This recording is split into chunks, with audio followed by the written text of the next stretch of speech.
हरिवंश राय बच्चन छायावादोत्तर काल के एक बेहद महत्वपूर्ण कवि हैं। उन्होंने हालावाद के रूप में हिंदी कविता को एक नई भेंट दी। उनकी आरंभिक पहचान मधुशाला के कारण बनी। बेहद लोकप्रियता मिली उनकी इस पुस्तक को। आज भी हिंदी में सर्वाधिक बिकने वाली काव्य पुस्तकों में से एक है मधुशाला। लेकिन याद रखना चाहिए कि बच्चन की पहचान महज मधुशाला नहीं है। यदि हम उन्हें सिर्फ मधुशाला से जोड़कर देखेंगे तो एक कवि के रूप में उनके साथ अन्याय करेंगे। एक लंबा काव्य जीवन व्यतीत किया है हरिवंश राय बच्चन ने। कम कवियों को इतनी अवधि तक लिखने का अवसर मिलता है। 1907 में पैदा हुए और लगभग 90 वर्ष से अधिक की आयु मिली, जिसमें अधिकांश समय वे रचनारत रहे। अंग्रेजी में शिक्षा पाई, हिंदी में लिखा। उमर खयाम की रुबाइयों से आरंभिक दौर में प्रभावित हुए, हालावाद का सृजन किया। बच्चन को याद करते हुए यह नहीं भूलना चाहिए कि छायावाद के बाद का जो समय है, तुरंत बाद का जो समय है, जिसमें एक और दिनकर जैसे कवि हैं जो ओज की कविताएं लिख रहे थे, राष्ट्र प्रेम की कविताएं लिख रहे थे, जनता से अपने ढंग से सीधे संवाद करने की कोशिश कर रहे थे। वहीं बच्चन भी जनता से संवाद की कोशिश कर रहे थे। बच्चन की कविता को हल्का मानकर उसे किनारे नहीं किया जा सकता, जैसा कि आरंभ में आलोचकों ने किया भी। उन्हें हालावाद की कविताएं, खासकर मधुशाला की कविताएं हल्की जान पड़ी। लेकिन अब जबकि गंभीरता से बच्चन की कविताओं पर विचार हुआ है, लोग कर रहे हैं, तब यह पाया गया है कि बच्चन की मधुशाला महज मस्ती की कविता नहीं है, बल्कि उसमें सांप्रदायिक एकता के भी सूत्र हैं। बैर कराते मंदिर मस्जिद, मेल कराती मधुशाला जैसी पंक्तियां इसी काव्य ग्रंथ में हैं। यानी कि मधुशाला एक आवरण है जिसके माध्यम से बच्चन नितांत भारतीय परिवेश की भावभूमि को प्रस्तुत कर रहे थे। उनकी प्रेरणा उमर खयाम जरूर थे, होते हैं, प्रेरणाएं तो कवियों के पास होती ही हैं। कहीं ना कहीं से कोई भी प्रेरणा उठाता ही है, लेता ही है, किसी न किसी से प्रेरित होता ही है। बच्चन भी हुए, लेकिन जो भावभूमि उन्होंने ली वो नितांत यहाँ की है, हिंदुस्तानी है, भारतीय है। लोगों की आकांक्षाएं व्यक्त हुई हैं मधुशाला में भी, यदि गंभीरता से उसका अध्ययन किया जाए। बाद में बच्चन का जो कवि जीवन है, जो उनका काव्य विकास है, उसमें उन्होंने जहां एक और प्रेम के गीत लिखे, इसीलिए खड़ा रहा कि तुम मुझे पुकार लो, या इस पार प्रिय तुम हो मधु है, उस पार न जाने क्या होगा, जैसे गीत लिखे उन्होंने, जो बेहद प्रसिद्ध हुए गीत। इसके अलावा उन्होंने बलात्कृत स्त्री पर कविताएं लिखी, चने पर कविता लिखी, कई विषय उठे। मतलब अवधि के का एक बेहद प्रसिद्ध लोकगीत है, बल्कि लोक कथा है कहिए, भोजपुरी लोक में भी चलता है, ईर और वीर का। उस पर उन्होंने कविता लिखी, जिसे बाद में उनके यशस्वी पुत्र अमिताभ ने गाया भी है, उनकी सीडी में भी है। उसकी कुछ पंक्तियां मैं यहाँ रख रहा हूँ सामने। एक थे ईर, एक थे वीर, एक थे फत्ते, एक थे हम। ईर ने कहा चलो कविता लिखें, वीर ने कहा चलो कविता लिखें, फत्ते ने कहा चलो कविता लिखें, हमने कहा चलो हम भी कविता लिखें। ईर ने लिखी ईर कविता, वीर ने लिखी वीर कविता, फत्ते ने लिखी 3 कविता, हमने लिखी अकविता। ईर ने कहा चलो अपनी कविता छपाएं, वीर ने कहा चलो अपनी कविता छपाएं, फत्ते ने कहा चलो अपनी कविता छपाएं, हमने कहा चलो हम भी अपनी कविता छपाएं। ईर ने छपाई ईर कविता, वीर ने छपाई वीर कविता, फत्ते ने छपाई 3 कविता, हमने छपाया अपना वक्तव्य। इस प्रकार ये कविता जाती है, एकदम साधारण भाषा में, जो लोक में भाषा चलती है। इलाहाबाद की भाषा से बहुत सीखा बच्चन ने, ये ध्यान रखना चाहिए। इलाहाबाद और आसपास जो हिंदी बोली जाती थी, अवधि का जिसमें प्रभाव है, भोजपुरी का भी प्रभाव है, उससे बच्चन ने बहुत सीखा। उर्दू से भी बच्चन ने बहुत कुछ सीखा। यानी कि बच्चन भाषा सीखने के लिए साहित्य में नहीं गए, बच्चन भाषा सीखने के लिए जनता के बीच गए। हर बड़ा कवि जो नई लीक बनाता है, जो नया रास्ता तैयार करता है, वह इसी प्रकार भाषा और विषय के लिए संघर्ष करता है। नए क्षेत्र ढूंढता है जहां से वो अपनी चीजों को लेकर आए। तो बच्चन भी लेकर के आए, याद रखना चाहिए बच्चन के विषय में। तो छायावादोत्तर जो पूरा समय है जिसमें बच्चन हुए, वह सिर्फ किसी एक प्रवृत्ति का समय नहीं है। यानी कि एक तरफ प्रगतिवाद की कविताएं लिखी जा रही थीं, तो उसी के समानांतर बच्चन हालावाद की कविताएं लिख रहे थे, नरेंद्र शर्मा लिख रहे थे, तमाम लोग अपने ढंग से लिख रहे थे। बच्चन की कविताओं पर विचार करते हुए अक्सर आलोचक यह देखते हैं कि उनके वहाँ नियतिवाद भी आता है, लेकिन यह बच्चन में पहली बार नहीं आया। उनके समकालीन भगवती चरण वर्मा में भी यह है, उनकी कविताओं में है, उनके उपन्यासों में है, और पूर्व में महाकवि जयशंकर प्रसाद के वहाँ भी यह नियतिवाद देखा जा सकता है। दरअसल नियतिवाद पर विचार करते हुए हमें यह देखना चाहिए कि यह जो पूरा कालखंड है जिसमें पराधीनता का समय है, यौवन का जोश भी है, प्रेम की आकांक्षा है, तमाम तरह की असफलताएं हैं, ऐसे में भाग्य और इतिहास की जो मार है वह ऐसे कवियों को नियतिवादी बना रही थी, ऐसे युवकों को नियतिवादी बना रही थी। बच्चन के वहाँ भी नियतिवाद को इसी प्रकार देखा जाना चाहिए। यानी कि नियतिवाद कोई स्थायी सत्य नहीं है बच्चन की कविता में,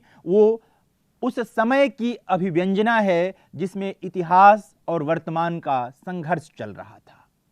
इतिहास वर्तमान एक दूसरे से मुठभेड़ कर रहे थे, और ऐसे में तमाम आशा के बावजूद नियतिवादी हो जाना शायद उन लोगों की नियति थी। तो बच्चन की नियतिवाद को नकारात्मक ढंग से देखने की आवश्यकता नहीं है। दूसरी चीज कि बच्चन ने छायावाद के समानांतर अगर बच्चन की कविता को देखेंगे तो पाएंगे कि बच्चन के वहां रहस्यवाद का आग्रह कम हुआ है। यानी कि जब वो प्रेम कविता लिखते हैं तो किसी पारलौकिक प्रेमी के लिए नहीं लिखते हैं, ऐसे प्रेमी के लिए नहीं लिखते जिसको देखा नहीं, वो जिसके लिए लिखते हैं सीधे संबोधित करते हैं। जैसे कि अभी मैं पंक्ति दोहरा रहा था, इस पार प्रिय तुम हो मधु है, उस पार न जाने क्या होगा। यानी जो है यही है, इस क्षण का, इस जीवन का आनंद लेना है, इसे व्यतीत करना है, यह आकांक्षा, यह रहस्यवाद में नहीं आकांक्षा, ये बच्चन के वहां है। यानी बच्चन ने के वहां यह आग्रह कम होता है। इस पार प्रिय तुम हो मतलब सीधा संबोधन, या इसीलिए खड़ा रहा कि तुम मुझे पुकार लो, सीधी आकांक्षा है, सीधा संवाद है अपने प्रेमी से, अपनी प्रेमिका से। तो ये बच्चन के वहां ये चीज आती है पहली बार। फिर दिनकर बाद में जब उर्वशी लिखते हैं तो दिनकर मुक्त का, प्रेम का एकदम मुक्त निवेदन कर पाए हैं वहां पर। तो बच्चन का यह काम उनके काम जरूर आया होगा। यानी बच्चन ने जो एक रास्ता बनाया था, जो एक भावभूमि तैयार की थी मुक्त प्रेम के लिए, वह उर्वशी में दिनकर के भी काम जरूर आया होगा। तो ये कई चीजें हैं जिसको जानना चाहिए। बच्चन के बारे में यह भी जानना चाहिए कि वे नितांत या निरे कवि नहीं थे, असहयोग आंदोलन में भाग लिया था उन्होंने। यानी कि स्वतंत्रता आंदोलन की जो सीधी लड़ाई थी उसमें भी भागीदारी थी हरिवंश राय बच्चन की। कविता के क्षेत्र में भी जैसा कि मैंने अभी इशारा किया कि लगातार प्रयोग करते रहे। उन्होंने मधुशाला लिखी, ऐसी कविताएं लिखी जिसमें प्रेम की अभिव्यक्ति है, गीत लिखे, और बाद के दौर में उन्होंने छंदमुक्त कविताएं लिखी, जिसमें से एक कविता अभी मैं आपको ईर और बीर सुना रहा था। एक और छोटी सी उनकी कविता है, प्रयोग के तौर पर उन्होंने लिखी, अगणित का पहला पाठ, धन एक ऋण एक मिलकर हुआ सुन्ना, कविता एक अकविता एक मिलकर हुई दो कविताएं मुन्ना। एक प्रयोग के तौर पर, यानी कि अचानक कोई देखेगा तो कहेगा ये क्या कविता हुई, लेकिन एक बड़ा कवि बार बार अपने ही बनाए बंधनों को तोड़ता है।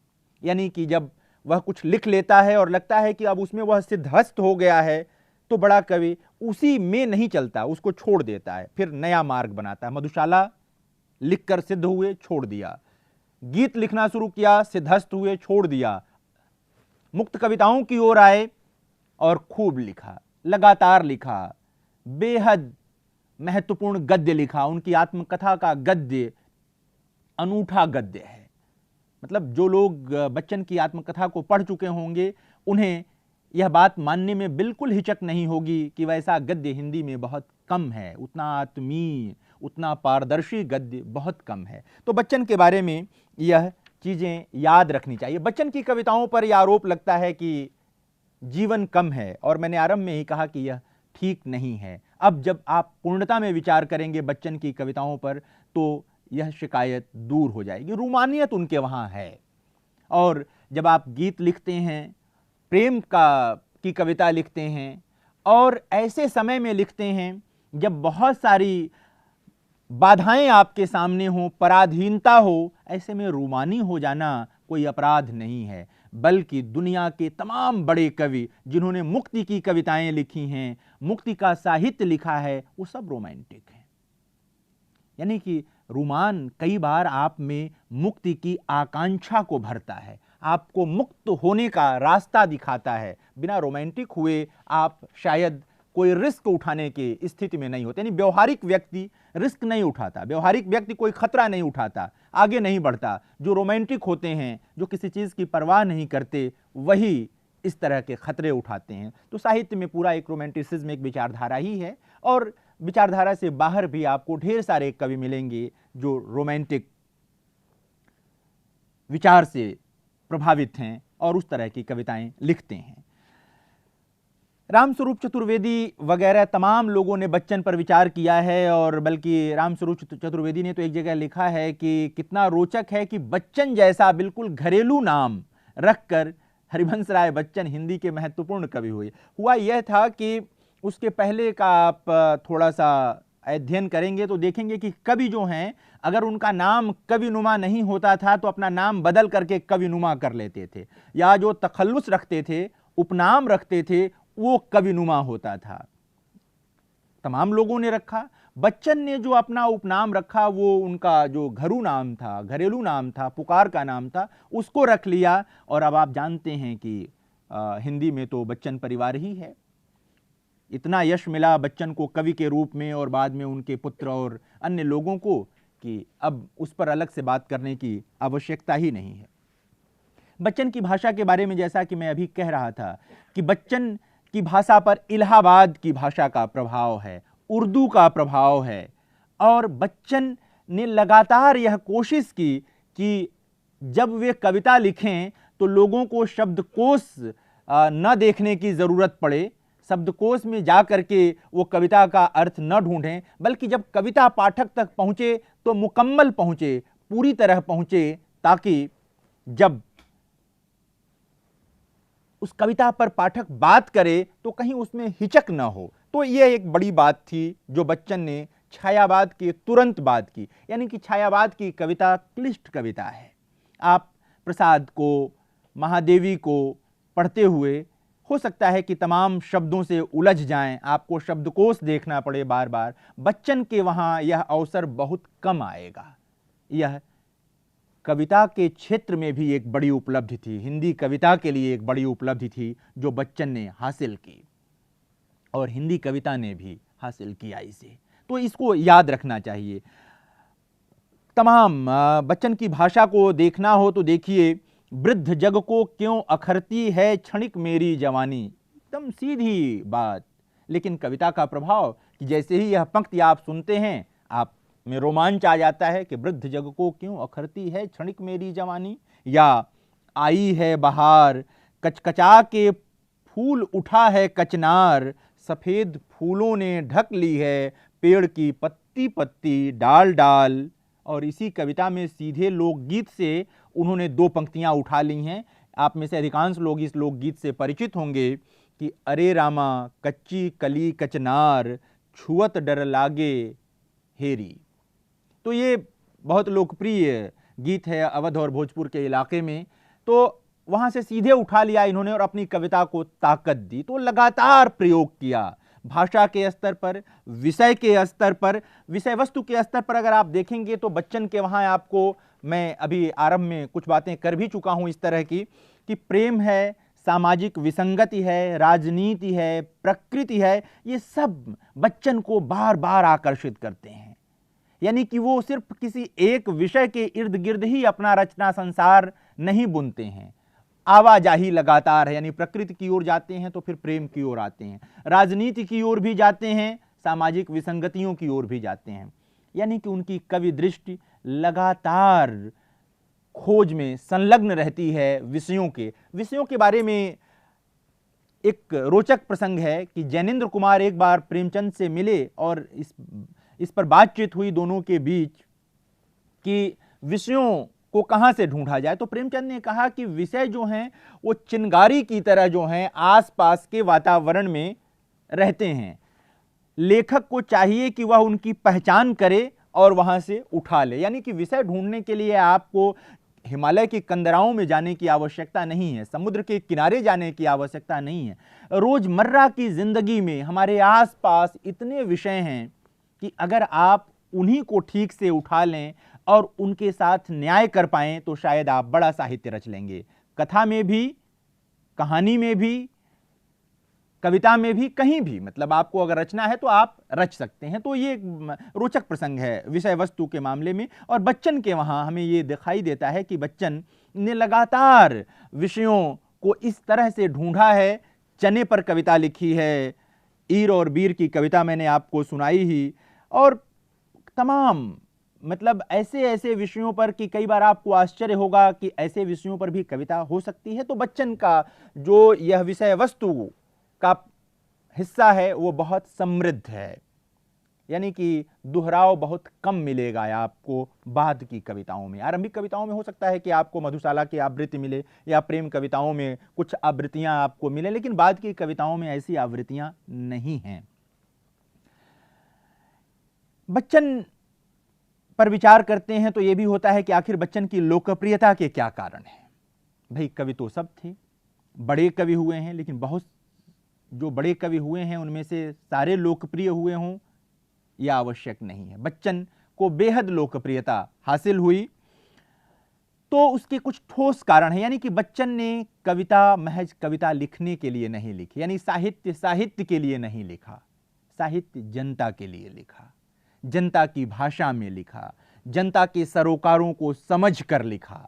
यह एक बड़ी बात थी बच्चन की कविता की लोकप्रियता के लिए। सारे कवि जिस ओर जा रहे थे, यानी कि छायावाद के तुरंत बाद का जो समय है मूल रूप से वह ओज का समय है, उद्बोधन का समय है, राष्ट्र प्रेम की कविताओं का समय है। ऐसे समय में बच्चन ने एक नया मार्ग चुना, हालावाद का मार्ग चुना और लीक से अलग हट करके कविता लिखी, एक साहस दिखाया। उनकी लोकप्रियता में इस साहस का भी कमाल है, इस साहस की भी भूमिका है। इसी तरह से